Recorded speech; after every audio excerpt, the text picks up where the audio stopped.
اللهم صل على سيدنا محمد وعلى آل سيدنا محمد. اللهم احفظنا من شرور أنفسنا ومن سيئات أعمالنا،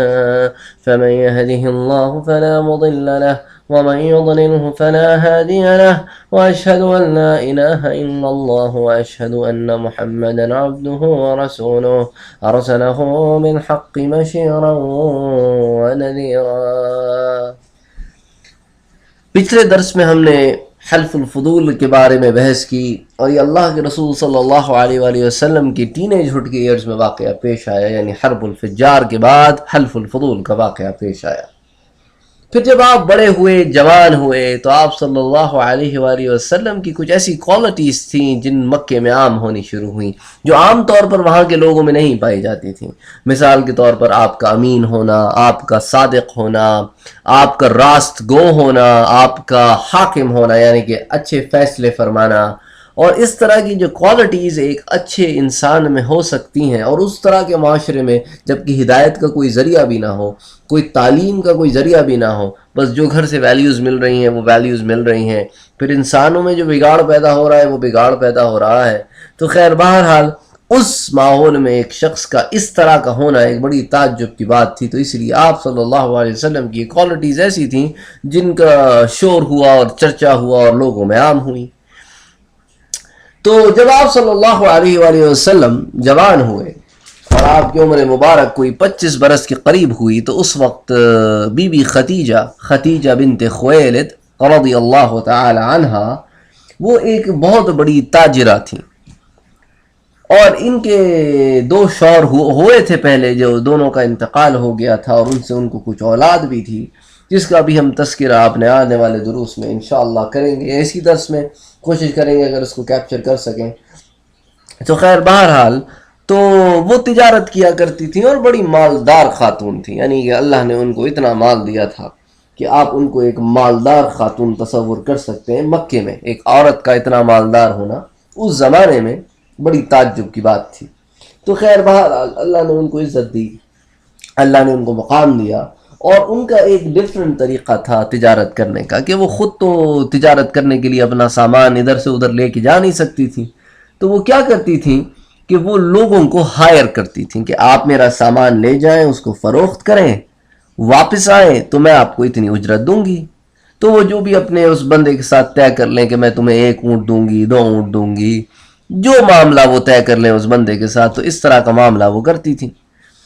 تو اور وہ ہمیشہ پھر ایسے لوگ جو ہوتے ہیں نا، جو خود اتنے ڈائریکٹ انوالو نہیں ہوتے بلکہ انڈائریکٹ انوالو ہوتے ہیں، تو وہ ایسے لوگوں کی تلاش میں رہتے ہیں جن پہ ٹرسٹ کیا جا سکے اور جن کے اوپر آپ دے کے کام چھوڑ سکیں. اور ان کا یہ بھی ایک طریقہ تھا کہ وہ اپنے کسی نہ کسی آدمی کو قافلے میں ضرور شامل کرتی تھیں کہ وہ جائے اور دیکھے کہ معاملات ویسے ہی ہو رہے ہیں جیسے کہ ہونے چاہیے، جو کہ ایک طریقہ بھی ہے. آپ بلائنڈلی تو کسی پہ ٹرسٹ نہیں کر سکتے ہیں. تو انہوں نے آپ صلی اللہ علیہ وآلہ وسلم کے بارے میں چرچا سنا کہ آپ صلی اللہ علیہ وسلم صادق بھی ہیں اور امین بھی ہیں. تو انہوں نے سوچا کہ جب میں کسی ایسے ہی آدمی کو تلاش کر ہی رہی ہوں تو آپ صلی اللہ علیہ وآلہ وسلم کیوں نہ ہوں. تو انہوں نے آپ کی طرف پیغام بھیجا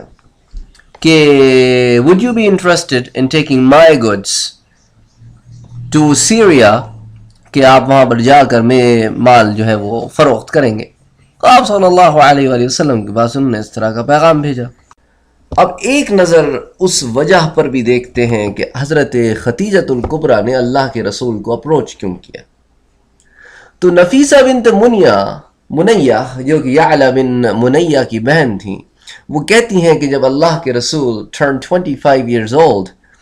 تو ابو طالب نے ان سے کہا کہ بیٹا میں ایک بہت غریب آدمی ہوں، اور فیمن کی وجہ سے، قحط سالی کی وجہ سے ہم پر بہت سخت وقت آ گیا ہے. کافی عرصہ گزر گیا ہے کہ ہمارے پاس بہت غربت کا عالم ہے، اور کوئی ایسا ذریعہ نہیں جس سے ہم اپنا کام چلا سکیں، اور نہ ہماری کوئی تجارت ہے. اور میں یہ دیکھتا ہوں کہ وہ وقت آ گیا ہے کہ لوگ شام کی طرف جا رہے ہیں تجارت کے سلسلے میں. اب شام یعنی نارتھ سیریا کی طرف لوگ سمر میں جایا کرتے تھے، تو سخت گرمی کا بھی دن ہے، پھر مالی حالت بھی تنگ ہے، تو آپ ایسا کیوں نہیں کرتے کہ آپ بھی اس راہ کو اختیار کریں اور اس طرف جائیں؟ تو انہوں نے یہ بات اپنے بھتیجے سے کی. اس زمانے میں اب یہ بات ہو سکتا ہے مجالس میں ہوئی ہو یا کسی گیدرنگ میں ہوئی ہو یا ایسے ماحول میں ہوئی ہو جہاں پر کچھ اور لوگ بھی موجود ہوں. تو باتوں میں ابو طالب نے اللہ کے رسول سے کہا کہ خدیجہ بنت خویلد وہ بھی اپنا سامان شام کی طرف بھیجتی ہیں، اور چونکہ وہ خود جا نہیں سکتی تو she is always looking for people who can ٹیک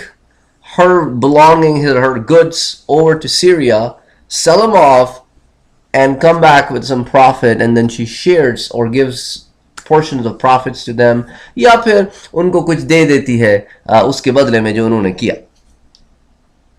تو حضرت اور ان کے چچا کے درمیان جو یہ گفتگو ہوئی، اس کی خبر خدیجۃ الکبریٰ کو پہنچی.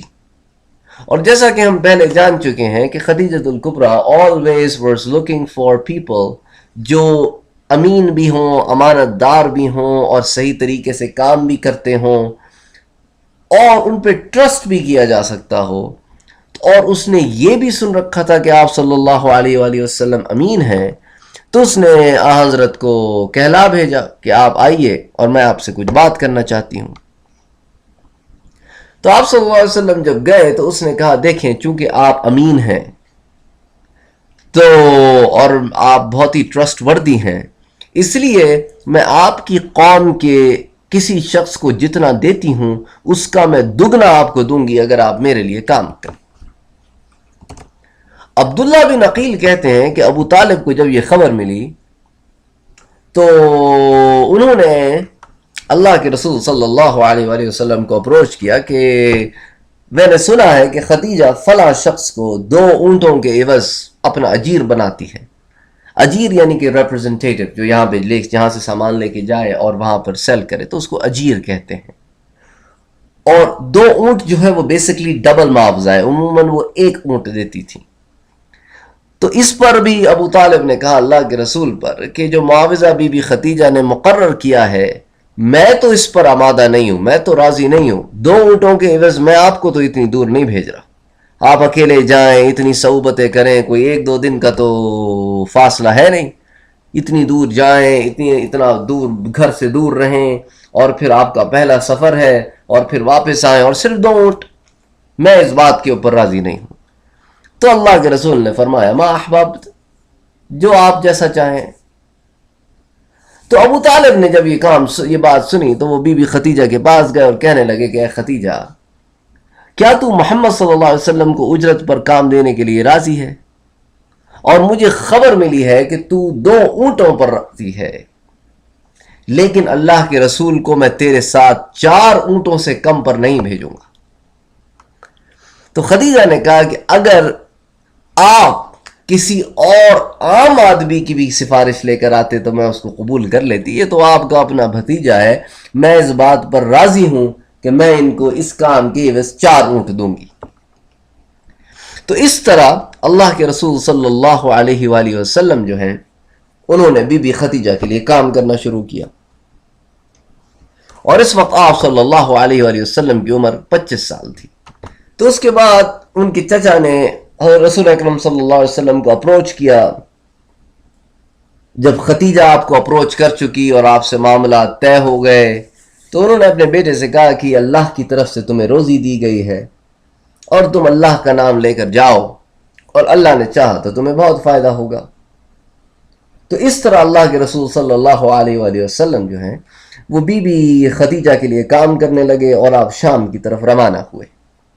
بی بی خدیجہ نے اپنا غلام میسرہ بھی ان کے ساتھ کر دیا کہ یہ پہلی دفعہ جا رہے ہیں، تم ان کا خیال رکھنا. اور وہاں حضرت کے چچا بھی یہ ڈھونڈ رہے تھے کہ قافلہ کون سا ہے اور قافلے میں کون کون لوگ ہیں، اور ایک ایک کو پکڑ پکڑ کے ہدایت کر رہے تھے کہ دیکھو میرا بھتیجا پہلی دفعہ جا رہا ہے، اس کا خیال رکھنا، دیکھو میرا بھتیجا پہلی دفعہ جا رہا ہے، اس کا خیال رکھنا، اور دیکھو یہ اس کے یہ کرنا یہ کرنا. چچا ہے نا، باپ کی طرح پالا ہے، محبت ہے، شدید محبت ہے، تو ان کی خبر گیری کی ہدایت دے رہے ہیں، ان کے خیال رکھنے کی ہدایت دے رہے ہیں. تو خیر اس طرح یہ قافلہ یہاں سے روانہ ہوا. حضرت صلی اللہ علیہ وآلہ وسلم کا جیسے یہ قافلہ روانہ ہوا، یہ پہلا معجزہ تھا جو لوگوں پر رونما ہوا کہ ایک بادل جو ہے آپ پر سایہ کیے رہتا، جب سخت دوپہر کا وقت آتا وہ آپ کے اوپر سایہ کیے رہتا اور آپ کے ساتھ ساتھ چلتا۔ تو اسی طرح یہ سارا راستہ یہ ایک معجزہ پیش آتا رہا، اور چلتے چلتے آپ صلی اللہ علیہ وآلہ وسلم بصرہ کے شہر میں پہنچے، اور وہاں ایک درخت تھا جس کے نیچے آپ بیٹھ گئے۔ اچھا، وہیں قریب ہی ایک خانقاہ تھی جس میں ایک راہب ہوا کرتا تھا، نستورہ۔ پہلے تو ہم ایک راہب کے بارے میں پڑھ چکے نا، بحیرہ، یہ ایک اور راہب تھا جس کا نام تھا نستورہ راہب۔ اس نے دیکھا کہ آپ صلی اللہ علیہ وآلہ وسلم کے اوپر بادل سایہ کیے ہوئے ہیں اور آپ اس درخت کے نیچے آ کے بیٹھے ہیں۔ وہ تو جناب یہ دیکھ کر تو بڑا ہی اٹاولا ہوا اور دوڑا دوڑا آیا، اور اس نے دیکھا کہ آپ صلی اللہ علیہ وسلم میسرہ کے ساتھ ہیں، تو اس نے پہلے میسرہ کو اپروچ کیا اور اس نے میسرہ سے پوچھا کہ میسرہ، یہ کون شخص ہے جو اس درخت کے نیچے آ کر اترا ہے؟ میسرہ نے کہا کہ یہ قریشی آدمی ہے اور حرم والوں میں سے ہے، یعنی وہ لوگ جو کعبے کے قریب ہیں، مجاورین کعبہ ہیں۔ یہ سن کر وہ راہب بولا، ما جلس تحتہ الا نبیا، اس درخت کے نیچے سوائے نبی کے کوئی نہیں بیٹھا۔ اور پھر اس نے پوچھا، میسرہ، یہ اس شخص کی آنکھوں میں سرخی ہے؟ میسرہ نے کہا، ہاں یہ سرخی ہے اور ہمیشہ رہتی ہے۔ تو نستورہ نے کہا کہ ہاں، انہو نبی، اور یہی وہ نبی ہے، اور یہی وہ نبی ہے جس کے بارے میں ہمیں خبر دی گئی تھی۔ یعنی آپ صلی اللہ علیہ وسلم کے بچپن کے حالات میں ہم پڑھ چکے ہیں کہ آپ کی آنکھوں میں ایک سرخی رہتی تھی، جس کو ان عیسائیوں نے بھی نوٹس کیا تھا جب آپ حلیمہ سعدیہ کے پاس تھے، اور اس نے بھی نوٹس کیا تھا کیونکہ یہ بھی علامت نبوت میں سے تھی۔ پھر وہ کہنے لگا، کاش میں وہ زمانہ پا سکتا جب ان کو ظہور کا حکم ملے گا، یعنی جب انہیں نبوت ملے گی۔ اب میسرہ نے بھی اس پر غور کرنا شروع کیا کہ حضرت کی آنکھوں میں جو سرخی تھی وہ سفید ڈھیلے میں تھی، یعنی جو سفید حصہ ہوتا ہے نا آنکھوں میں، اس میں ہلکی ہلکی سرخی تھی۔ اس نے حضرت کے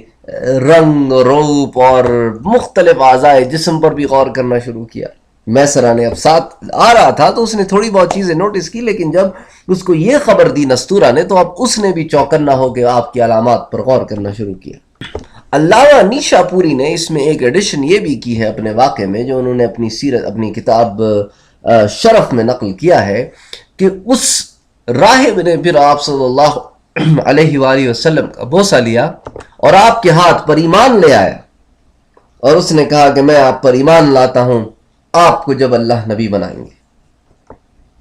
کیونکہ آپ کا ذکر ہم پچھلی کتابوں میں پاتے ہیں، اور آپ میں نے وہ تمام نشانیاں دیکھی ہیں جو اس نبی کی نشانیاں ہیں جو ہم کتابوں میں پاتے ہیں۔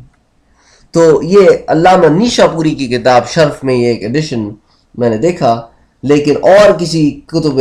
سیرت میں نے اس کڑی کو نہیں پایا کہ اس نے ایمان لے کر آیا آپ صلی اللہ علیہ وسلم پر اس لمحے جب اس نے آپ صلی اللہ علیہ وسلم سے ملاقات کی۔ پھر اس نے آپ صلی اللہ علیہ وسلم سے مہر نبوت دیکھنے کی بھی درخواست کی، اور جب آپ نے اس پر مہر نبوت ظاہر فرمائی تو وہ اس کو چومنے لگا اور کہنے لگا کہ میں گواہی دیتا ہوں کہ اللہ کے سوا کوئی عبادت کے لائق نہیں، میں گواہی دیتا ہوں کہ آپ ہی اللہ کی طرف سے بھیجے ہوئے پیغمبر امی ہیں، جن کے بارے میں ہمیں عیسیٰ ابن مریم نے بتایا تھا، اور انہوں نے کہا تھا کہ ما جلس تحتہ الا نبیا، میرے بعد اس درخت کے نیچے سوائے کوئی نبی کے کوئی نہیں بیٹھے گا، اور جس درخت کے نیچے آپ بیٹھے ہیں اس کے نیچے عیسیٰ علیہ السلام کے بعد کوئی نہیں بیٹھا، اور انہوں نے ہمیں یہ بھی بتایا تھا کہ وہ پیغمبر امی ہوگا، یعنی پڑھا لکھا نہیں ہوگا، وہ ہاشمی ہوگا، وہ عربی ہوگا اور مکے کا رہنے والا ہوگا، اور قیامت میں حوض کوثر والا ہوگا اور شفاعت والا ہوگا اور علم بردار ہوگا۔ تو علامہ نیشا پوری نے اس روایت کو اتنی ڈیٹیل میں بیان کیا ہے اپنی کتاب میں۔ اسی طرح ایک اور واقعہ طبقات ابن سعد میں اور سیرت حلبیہ میں بھی آتا ہے کہ آپ صلی اللہ علیہ وسلم نے تجارتی مال اور اسباب، یعنی جو بھی سامان لے کر آئے تھے، جب اس کو فروخت کر لیا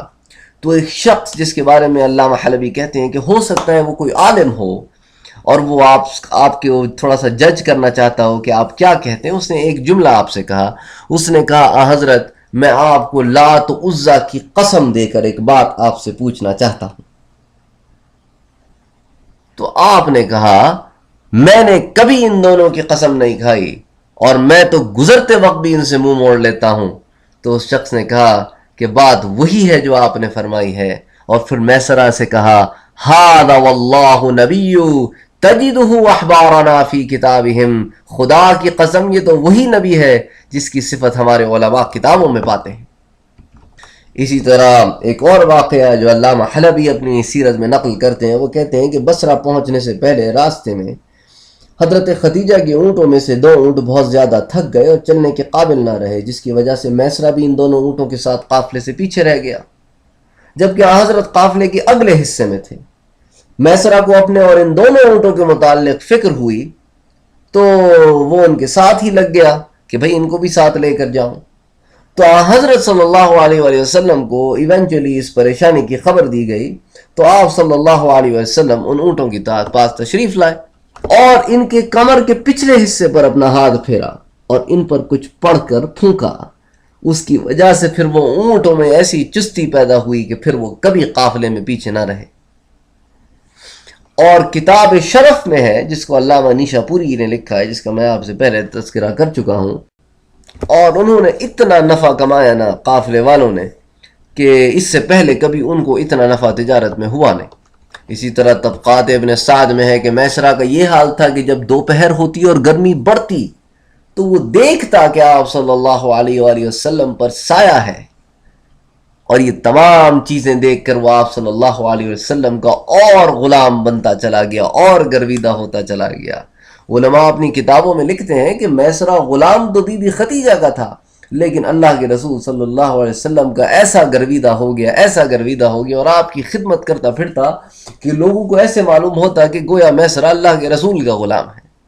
اور اللہ کے رسول بھی اس سے اتنی شفقت اور محبت سے پیش آتے گویا آپ تو اس کو غلام کنسیڈر ہی نہیں کرتے تھے. اس کے ساتھ بیٹھ کر کھانا کھاتے، اس سے بات چیت کرتے، اس کی مدد کرتے، اس کے ساتھ چیزیں بانٹتے، بالکل دوست کی طرح اس کے ساتھ رہتے. کوئی غلام آقا کا کوئی چکر نہیں. ان کے لیے تو ایک اتنی عجیب سی بات تھی کہ غلام کسی کے ساتھ جائے اور اس کو غلام نہ کنسیڈر کرے، ان کے لیے تو ایک بہت ہی عجیب بات تھی. تو وہ تو جناب آپ کا ایسا گرویدہ ہو گیا جس کی کوئی حد نہیں.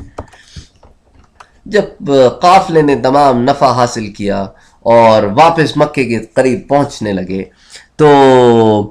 میسرہ نے مقام مر الزہران میں پہنچ کر آپ صلی اللہ علیہ وآلہ وسلم سے کہا کہ یا محمد، آپ خدیجہ کے پاس چلے جائیے ہم سے پہلے،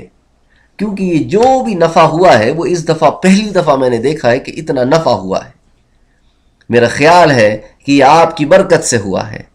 اور I think you should be the person who should take all the credit. تو آپ صلی اللہ علیہ وسلم پہلے خدیجہ کے پاس جائیے ہم سے پہلے، ہم یہاں ویٹ کرتے ہیں، اور آپ جا کر ان کو یہ خبر دیجئے تو ہو سکتا ہے وہ آپ کو اور زیادہ پرسنٹیج دیں منافع میں، اور آپ کو جو انہوں نے اجرت دینی ہے اس کی کوانٹٹی بھی بڑھا دیں. تو آپ صلی اللہ علیہ وآلہ وسلم نے اس کی رائے مانی اور آپ وہاں سے نکلے. اور جب آپ مکے میں پہنچے تو سمجھے دوپہر کا وقت تھا، ظہر کا وقت تھا، اور بی بی خدیجہ اپنے گھر کے اوپر والے حصے میں اپنی سہیلیوں کے ساتھ بیٹھی ہوئی تھیں. انہوں نے دیکھا کہ اللہ کے رسول صلی اللہ علیہ وسلم ایک اونٹ پر سوار تشریف لا رہے ہیں، اور انہوں نے دیکھا کہ آپ صلی اللہ علیہ وسلم کے اوپر ایک بدلی سا سایہ کیے ہوئے ہیں، اور انہوں نے یہ منظر اپنے ساتھ بیٹھی ہوئی عورتوں کو بھی دکھایا، اور سب دیکھ کر حیران ہو رہے ہیں کہ یہ کیا ہے. کڑی دوپہر کا وقت ہے، ایک سایہ ہے آپ پر اور آپ کے ساتھ ساتھ چل رہا ہے.